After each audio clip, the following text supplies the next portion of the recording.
Bem-vindos a mais uma leitura do livro de O Evangelho segundo o Espiritismo, de Allan Kardec, o fundador do Espiritismo.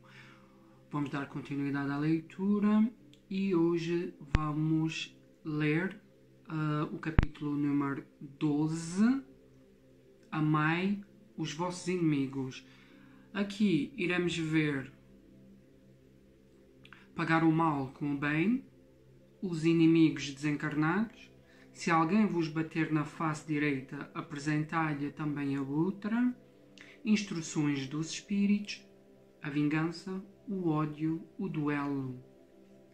Então vamos começar com pagar o mal com o bem. 1. Ouvistes o que foi dito? Amarás o teu próximo e odiarás aos teus inimigos. Eu, porém, vos digo, amai aos vossos inimigos, fazei o bem àqueles que vos odeiam e orai por eles que vos perseguem e caluniam, para serdes filhos de vosso Pai, que está nos céus, o qual faz nascer o sol sobre os bons e maus, e vir a chuva sobre os justos e injustos. Pois, se amardes apenas aqueles que vos amam, que recompensa tereis? Os publicanos também não fazem assim? E se saudardes apenas os vossos irmãos, que fazeis nisso de especial? Os pagãos também não o fazem? Eu vos digo que, se a vossa justiça não for maior e mais perfeita do que a dos escribas e fariseus, não entrareis no reino dos céus. Mateus, versículo 20 e 43, 47. 2. Se amardes somente os que vos amam, que é mérito tereis, já que os maus também amam aqueles que os amam? Aqui é uma pergunta. Se amardes somente os que vos amam, que mérito tereis, já que os maus também amam aqueles que os amam? E se fizerdes o bem somente para aqueles que vos fazem bem, que merecimento tereis, já que os pecadores fazem a mesma coisa? E se emprestardes apenas para aqueles de quem esperais receber, que mérito tereis, já que os maus se ajudam mutuamente para receber as mesmas vantagens? Mas para vós, amai os vossos inimigos e fazei o bem a todos e emprestai sem nada esperar, e então a vossa recompensa será muito grande e sereis os filhos do Altíssimo, pois ele é bom até mesmo com os ingratos e os maus. Sede, pois, cheios de misericórdia, como vosso Pai também o é. Lucas... Aqui tenho Lucas 6, 32, 36.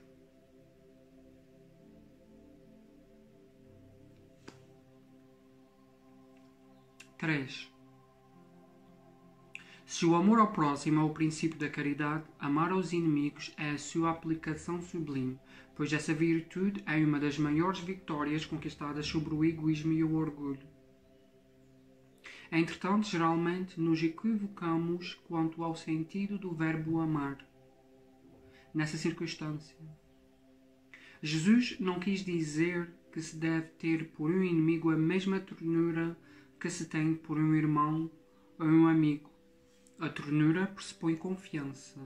Ora, não podemos confiar naquele que se sabe que nos quer mal. Não se pode ter para com ele demonstrações de amizade, porque sabemos que é capaz de abusar delas. Entre pessoas que desconfiam umas das outras, não poderia existir os impulsos de simpatia existentes entre aqueles que comungam os mesmos pensamentos. Não se pode, enfim, ter a mesma satisfação ao encontrar um inimigo que se tem com um amigo. Esse sentimento resulta de uma lei física e da atração e repulsão de fluidos. O pensamento malévolo emite uma corrente fluídica, cuja impressão é penosa. O pensamento caridoso nos envolve com fluidos, com eflúvios agradáveis. Daí a diferença de sensações que experimentamos com a aproximação de um amigo ou de um inimigo. Amar aos inimigos não pode, assim, significar que não se deve fazer nenhuma diferença entre eles e os amigos. Este preceito parece difícil, até mesmo impossível de praticar, porque acreditamos, erroneamente, que ele manda dar o mesmo lugar a ambos no coração. Se a pobreza das línguas humanas nos obriga a usarmos da mesma palavra para expressar diversas formas de sentimento, a razão deve fazer as diferenças necessárias segundo a situação. Amar os inimigos não é ter por eles uma afeição que não é natural, pois o contacto de um inimigo faz bater o coração de maneira totalmente contrária ao contacto de um amigo. Mas é não ter contra eles nenhum rancor nem desejo de vingança. É perdoar sem segundas intenções e incondicionalmente o mal que nos fazem. É não colocar nenhum obstáculo à reconciliação. É desejar-lhes o bem em lugar do mal. É alegrar-nos em vez de aborrecer-nos com o bem que lhes acontece. É socorrê-los em caso de necessidade. É abster-nos por palavras e atitudes de tudo o que possa prejudicá-los. É, enfim, pagar-lhes o bem pelo mal, sem intenção de humilhá-los. Quem assim fizer, preenche as condições do mandamento: amai aos vossos inimigos. 4. Amar os inimigos é um absurdo para os incrédulos, aquele para quem a vida presente é tudo. Só vê em seu inimigo um ser pernicioso e perturbar-lhe o sossego, é do qual apenas a morte pode libertar. Daí o desejo de vingança. Não há nenhum interesse em perdoar, a não ser para satisfazer o seu orgulho aos olhos do mundo. Perdoar realmente, em alguns casos, lhe parece uma fraqueza indigna de si. Se não se vingar, ainda conserva o rancor e um secreto desejo de o fazer mal. Para aquele que crê, e principalmente para o espírita, a maneira de ver é bem outra, pois observa as coisas com um olhar no passado e no futuro, percebendo que a vida presente é apenas um momento. Pela própria destinação da terra, sabe que nela encontrará homens maus e perversos, que a maldade à qual está exposto faz parte das provas pelas quais deve passar, e o ponto de vista elevado no qual se coloca torna-lhe as vicissitudes menos amargas, quer venham dos homens ou das coisas. Se não lamenta as provas, não deve lamentar-se daqueles que delas são os instrumentos. Se em vez de lamentar, ele agradece a Deus por prová-lo, deve agradecer a mão que lhe fornece a ocasião para demonstrar a sua paciência e a sua resignação. Esse pensamento o dispõe naturalmente ao perdão. Ele sente, além disso, que quanto mais generoso for, mais crescerá aos seus próprios olhos e mais distante estará das investidas maldosas do seu inimigo. O homem que ocupa esta posição de destaque no mundo não se ofende com os insultos daquele que é visto como seu inferior. Assim também como aquele que se eleva no mundo moral acima da humanidade material. Ele compreende que o ódio e o rancor o aviltariam e o rebaixariam.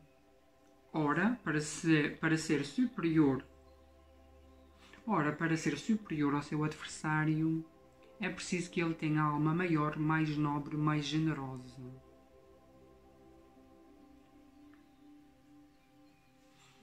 os inimigos desencarnados. Número 5. O espírita tem ainda outros motivos de indulgência em relação aos seus inimigos.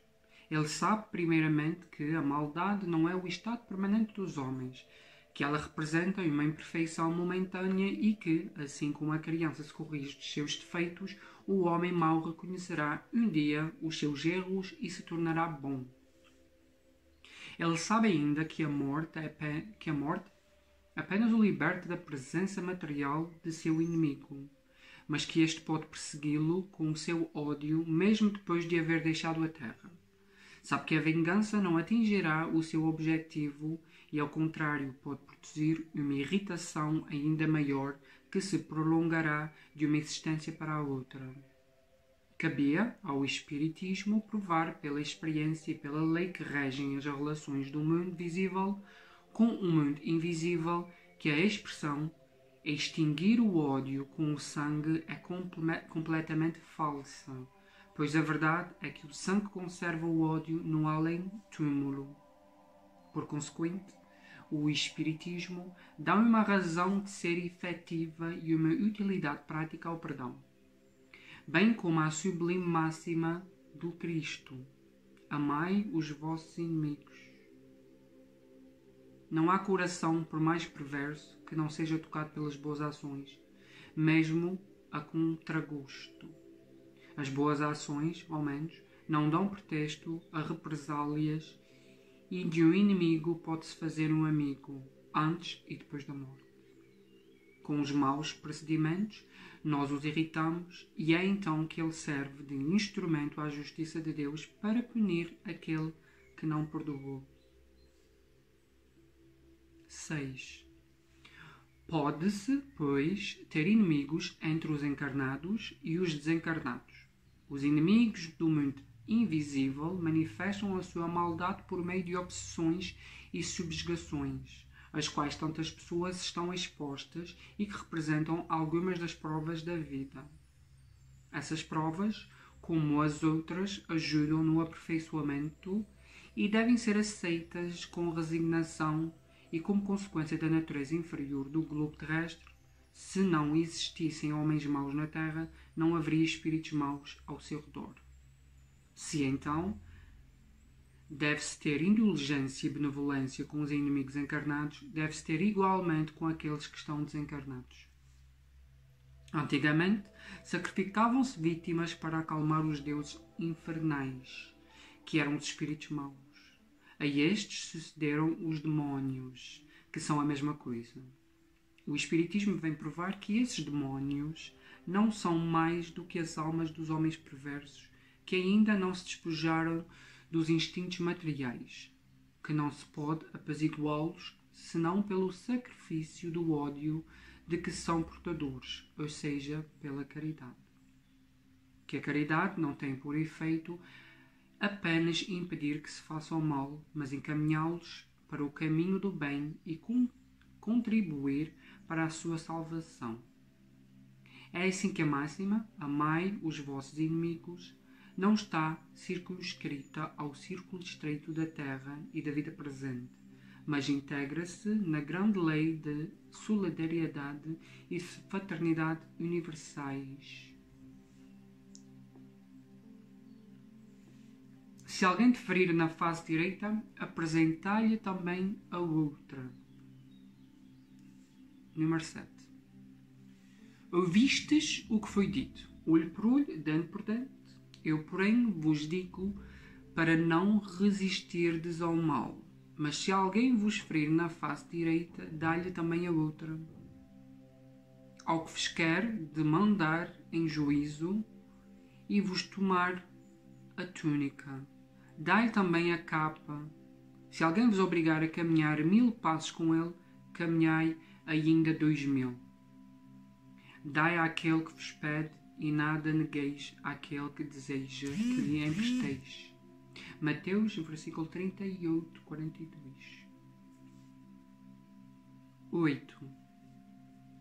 Os preceitos do mundo sobre o que convencionamos chamar de questão de honra dão essa suscetibilidade sombria nascida do orgulho e da exaltação da personalidade, a qual leva o homem a retribuir injúria por injúria, ofensa por ofensa, o que parece ser justo para aquele cujo senso moral não se eleva acima das paixões terrenas. Eis porque a lei mosaica dizia, olho por olho, dente por dente, lei em harmonia com o tempo em que vivia Moisés. No entanto, o Cristo veio dizer, pagai o mal com o bem, e disse mais, não resistais ao mal que quiserem vos fazer, mas se alguém vos ferir na face direita, oferecei-lhe também a outra. Ao orgulhoso, essa máxima parece uma covardia, pois ele não compreende que há mais coragem em suportar um insulto que em se vingar, e isto sempre pela razão que o impede de ver além do presente. É preciso então tomar essa máxima ao pé da letra. Não mais do que aquela que diz para arrancar o olho, se ele for motivo de escândalo. Observada literalmente seria condenar toda a repreensão, mesmo legal, e deixaria o campo livre aos maus, que nada teriam a temer, não se colocando um freio às agressões. Logo, todas as pessoas de bem seriam suas vítimas. O instinto de conservação, que é uma lei da natureza, diz que não devemos entregar de boa vontade o pescoço ao assassino. Por essas palavras, Jesus não proibiu a defesa, mas condenou a vingança. Ao aconselhar para oferecer uma face quando a outra for batida, ele disse de uma outra maneira que não devemos retribuir o mal com o mal, que o homem deve aceitar com humildade tudo o que faz rebaixar o seu orgulho, que é mais glorioso para ele ser ferido que ferir, suportar pacientemente uma injustiça que cometê-la, que mais vale ser enganado que enganar, ser arruinado do que arruinar, e ao mesmo tempo a condenação do duelo, simples manifestação do orgulho. A fé na vida futura e na justiça de Deus, que não deixa jamais o mal impune, é a única que nos pode dar a força para suportar pacientemente os atentados aos nossos interesses e ao nosso amor próprio. É por isso que vos dizemos sempre, olhai para o futuro, quanto mais vos elevardes pelo pensamento acima da vida material, menos sereis feridos pelas coisas da terra. Instruções dos Espíritos. Agora temos instruções do Espírito. Ponto número 9. A vingança. Júlio Oliver, Paris, 1862. A vingança é um dos últimos vestígios dos costumes bárbaros que tendem a desaparecer dentre os homens. Ela é, como um duelo, um dos últimos vestígios desses costumes selvagens em que se debatia a humanidade no começo da era cristã. Por isso, a vingança é um indício certo do estado atrasado dos homens a que ela se entregam e dos espíritos que podem ainda inspirá-la. Então, meus amigos, esse sentimento nunca deve fazer vibrar o coração de qualquer um que se dedica e se afirme espírita. Vingar-se é para vós tão contrário a essa prescrição do Cristo. Perdoai aos vossos inimigos. Perdoai aos vossos inimigos, que aquele que se recusa a perdoar não somente não é espírita, como também não é cristão. A vingança é um sentimento tão nocivo quanto a falsidade e a vileza são suas companheiras constantes. Na verdade, aquele que se abandona a essa fatal e cega paixão quase nunca se vinga de forma clara. Quando é o mais forte, age como uma fera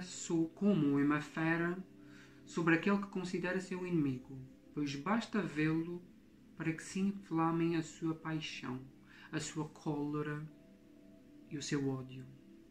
Mas na maioria das vezes, ele tem uma aparência hipócrita, dissimulando no mais profundo do seu coração os maus sentimentos que o animam. Ele toma caminhos tortuosos, seguindo seu inimigo na sombra, sem que este desconfie, e aguarda um momento propício para feri-lo sem perigo. Escondendo-se, vigia-o sem tréguas, prepara-lhe armadilhas odiosas e, na primeira oportunidade, derrama-lhe o veneno na taça. Se o seu ódio não chega a esses extremos, ataca-o na sua honra e nas suas afeições, não recuando diante da calúnia e as suas insinuações pérfidas, habilmente semeadas em todas as direções, vão crescendo pelo caminho. Assim, quando aquele que ele persegue se apresenta no meio onde o seu sopro envenenado passou, surpreende-se em encontrar semblantes frios onde antes encontrava faces amigas e benevolentes. Fica surpreso quando as mãos que apertavam as suas se recusam a fazê-lo novamente. Enfim, sente-se aniquilado quando os seus amigos mais caros e os parentes se desviam dele, se esquivando. O covarde que se vinga assim é 100 vezes mais criminoso do que aquele que vai direto ao seu inimigo e insulta face a face. Basta com estes costumes selvagens. Basta com os hábitos de outros tempos. Todo espírita que pretendesse hoje ter ainda o direito de vingar-se seria indigno de figurar mais tempo na falange que tomou por diretriz. Fora da caridade não há salvação. Mas não poderia deter-me em tal ideia, a de que um membro da grande família espírita pudesse no futuro ceder ao impulso da vingança em vez de perdoar. O ódio. Fenelon, Bordeaux, 1861, ponto número 10. Amai-vos uns aos outros e sereis felizes. Procurai principalmente amar aqueles que vos inspiram a indiferença, o ódio e o desprezo. O Cristo, de quem deveis fazer o vosso modelo, dei-vos o exemplo dessa abnegação. Missionário do amor, amou até dar o seu sangue e a sua vida.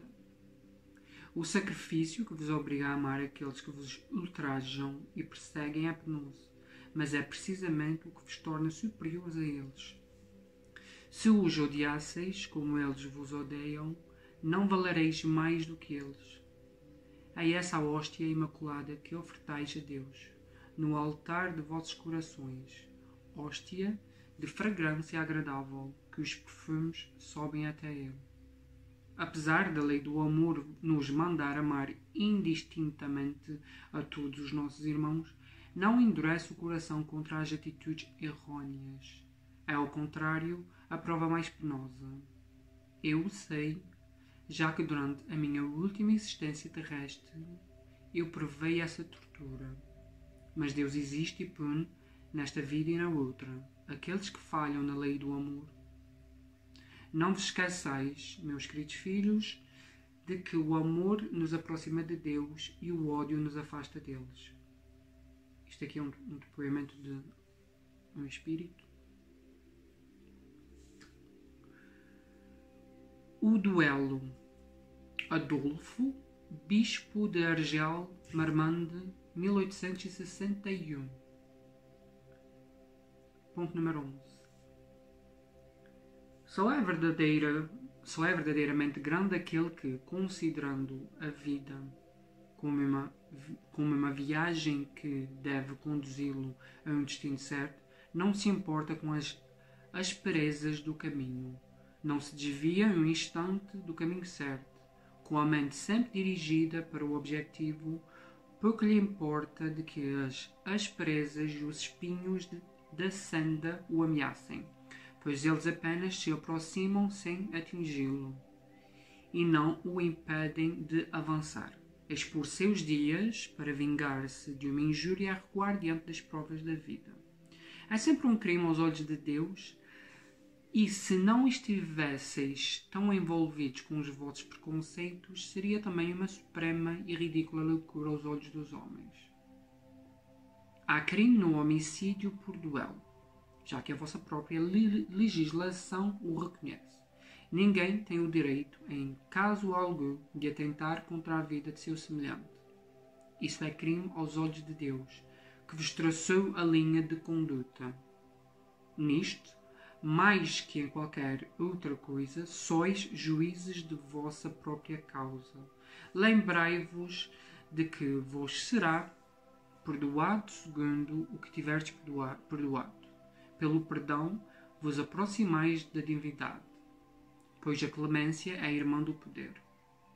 Enquanto uma gota de sangue humano correr na terra pela mão dos homens, o verdadeiro reino de Deus, o reino da pacificação e do amor, que deve para sempre banir do vosso globo a animosidade, a discórdia e a guerra, não chegará então. Então a palavra duelo somente existirá em vossa língua como uma longínqua e vaga lembrança de um passado que não mais existe. Os homens não conhecerão entre eles outro antagonismo que o da nobre rivalidade do bem. Santo Agostinho, Paris, 1862, ponto número 12. O duelo pode, sem dúvida, em certos casos, ser uma prova de coragem física, de menosprezo pela vida, mas é, incontestavelmente, a prova de uma covardia moral como o suicídio. O suicida não tem coragem para enfrentar as vicissitudes da vida. O duelista não tem a coragem de enfrentar as ofensas. O Cristo não vos disse que há mais honra e coragem em oferecer a face esquerda a quem vos feriu a direita do que se vingar de uma injúria? Não disse a Pedro no Jardim das Oliveiras: embainha vossa espada, pois aquele que matar pela espada perecerá pela espada. Por essas palavras, Jesus não condenou o duelo. Na verdade, meus filhos, o que é essa coragem nascida de um temperamento violento, sanguinário e colérico que reage à primeira ofensa? Onde está a grandeza de alma daquele que, à menor injúria, quer lavá-la em sangue? Mas que ele trema, pois sempre, no fundo de sua consciência, uma voz lhe gritará: Caim, Caim, que fizeste a teu irmão? Ele responderá: foi preciso sangue para salvar a minha honra. Mas ela lhe dirá: tu quiseste salvá-la diante dos homens, por apenas alguns instantes que te restavam sobre a terra, e não pensaste em salvá-la diante de Deus. Pobre louco! Quanto sangue lhe pediu o Cristo por todas as ofensas que ele recebeu? Não apenas o feriste com os espinhos e a lança, mas ainda, em meio à sua agonia, ele ouviu as zombarias insultantes. Que reparação, depois de tantos ultrajes, ele vos pediu? Que reparação, depois de tantos ultrajes, ele vos pediu? O último gemido do cordeiro foi uma prece pelos seus algozes. Como ele, perdoai e orai por aqueles que vos ofendem. Amigos, lembrai-vos desse preceito, amai-vos uns aos outros, e então ao golpe do ódio respondereis com um sorriso, e ao ultraje com o perdão. O mundo, sem dúvida, se erguerá furioso e vos tratará como covardes. Erguei a fonte bem alto e mostrai que a vossa fronte não recearia também ser coroada de espinhos, a exemplo do Cristo, mas que a vossa mão não quer ser cúmplice de um assassinato autorizado. digamos assim, por uma falsa aparência de honra, que é na verdade o orgulho e o amor próprio. Quando vos criastes, Deus vos deu o direito de vida e de morte, uns sobre os outros? Não. Ele deu esse direito apenas à natureza, para se reformar e se refazer. Mas a vós nem mesmo permitiu dispordes de vós mesmos. Como o suicida, o duelista será marcado com sangue quando comparecer perante Deus. E tanto para um quanto para o outro, o soberano juiz atuará pelo sofrimento. Se ameaçou com a sua justiça aqueles que dizem raca aos seus irmãos, quanto mais não será severa a pena para aqueles que aparecer diante de Deus com as mãos maculadas pelo sangue de seu irmão. Raca, já vimos numa outra leitura anterior, raca na época mosaica era um termo injurioso siríaco, empregado na linguagem bíblica, que diz que é pessoa sem juízo, nécio ou louco.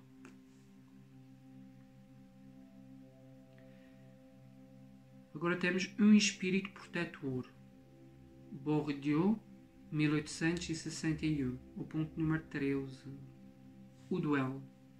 O duelo, que antigamente se chamava de julgamento de Deus, é um desses costumes bárbaros que ainda regem a sociedade. Que diríeis, entretanto, se visseis os dois antagonistas mergulharem em água fervente ou sujeitarem-se ao contacto do ferro incandescente, para resolver suas diferenças e dar razão àquele que melhor se saísse da prova? Diríeis que são costumes insensatos. O duelo é ainda pior do que tudo isso. Para o duelista, imérito é um assassinato cometido a sangue frio com toda a premeditação desejada, pois ele está seguro do golpe que dará. Para o adversário, quase certo de sucumbir em razão de sua fragilidade e de sua inabilidade, é um suicídio cometido com a mais fria reflexão. Bem sei que, normalmente, procura-se evitar essa alternativa, igualmente criminosa, recorrendo-se ao azar. Mas não é, embora sob forma diferente, voltar ao julgamento daquele Deus da Idade Média.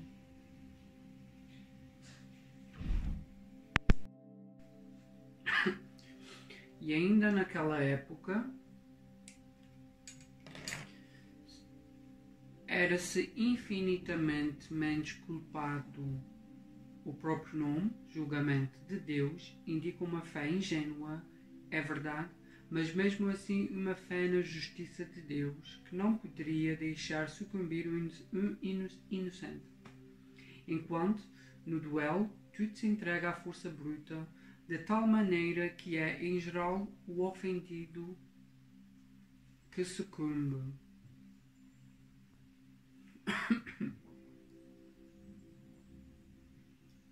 Estúpido amor próprio, tola vaidade e louco orgulho.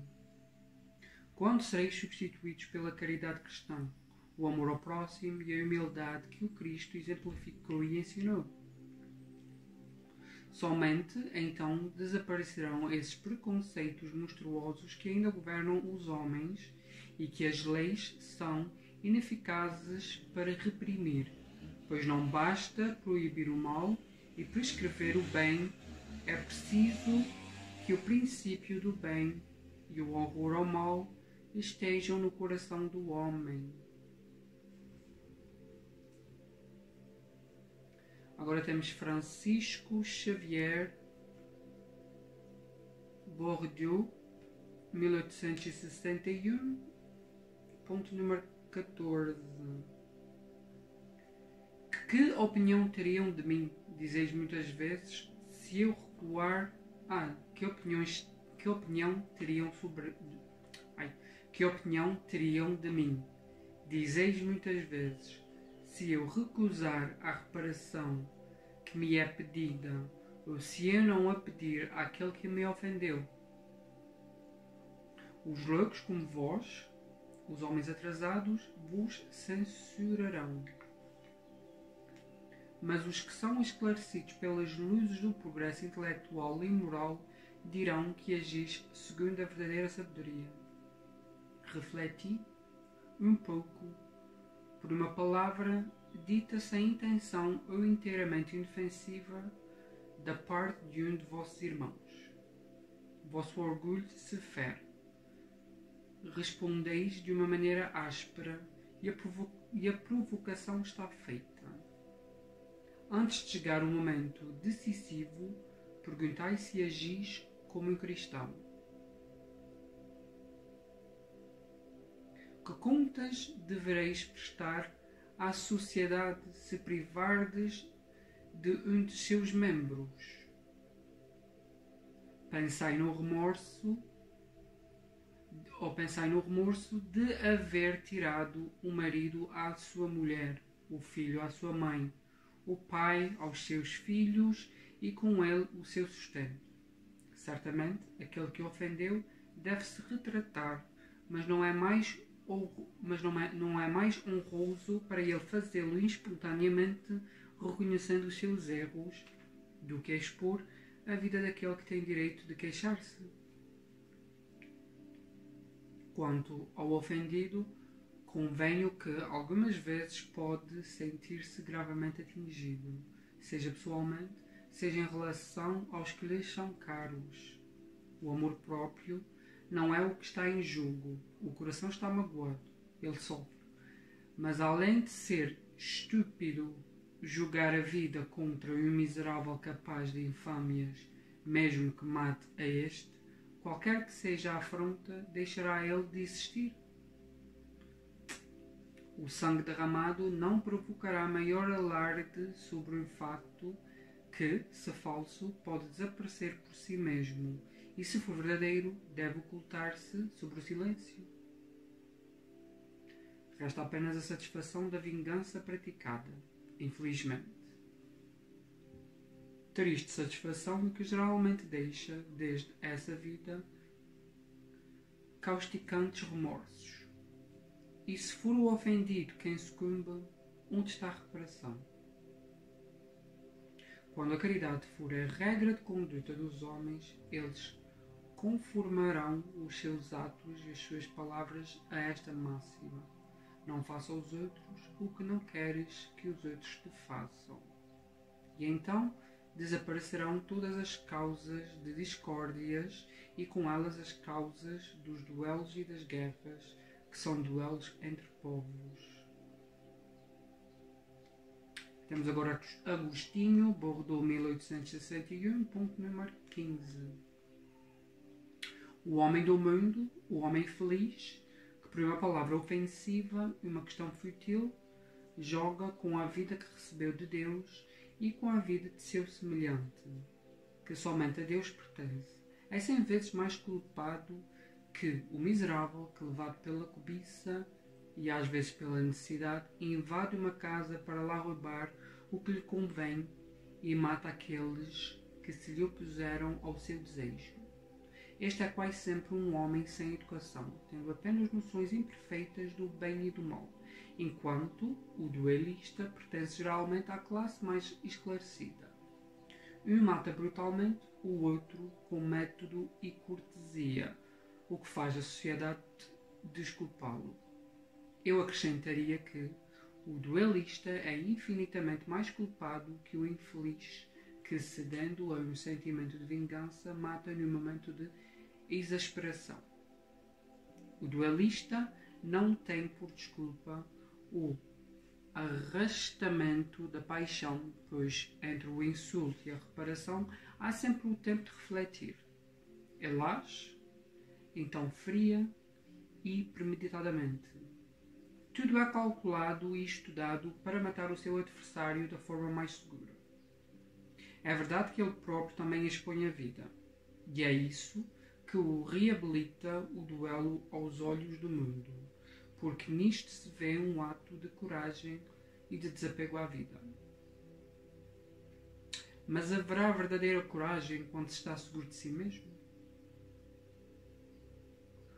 O duelo é resíduo de um tempo de bárbaro no qual o direito do mais forte era a lei. Ele desaparecerá com uma maior apreciação do verdadeiro problema de honra, ou do verdadeiro problema da honra, e à medida que o homem tiver uma fé mais viva na vida futura. Ponto número 16. Nota. Os duelos se tornam cada vez mais raros e se ainda vemos dolorosos exemplos, o número não é comparável ao que era anteriormente. O homem não saía de casa sem prever um encontro, tomando sempre as precauções necessárias. O sinal característico dos hábitos e dos costumes dos povos era o uso do porte habitual, ostensivo ou oculto de armas ofensivas e defensivas. A abolição desse costume revela o abrandamento dos costumes, e é curioso seguir a sua graduação, desde a época na qual os cavaleiros nunca cavalgavam sem armadura de ferro e lanças em punho, até o uso de uma simples espada que depois tornou-se um ornamento, acessório de uniforme e não mais uma arma agressiva. Outro sinal do abrandamento dos costumes é que, enquanto os combates pessoais aconteciam em plena rua, diante da multidão que se afastava para deixar o campo livre, hoje eles se ocultam. Atualmente, a morte de um homem é um acontecimento que comove, enquanto antigamente não era notado. O espiritismo extinguirá esses últimos vestígios de bárbaro, colocando nos homens o espírito de caridade e de fraternidade.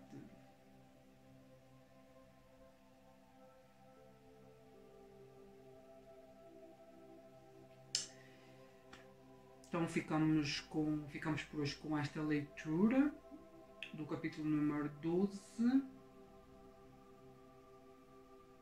do livro O Evangelho segundo o Espiritismo, de Allan Kardec, o fundador do Espiritismo.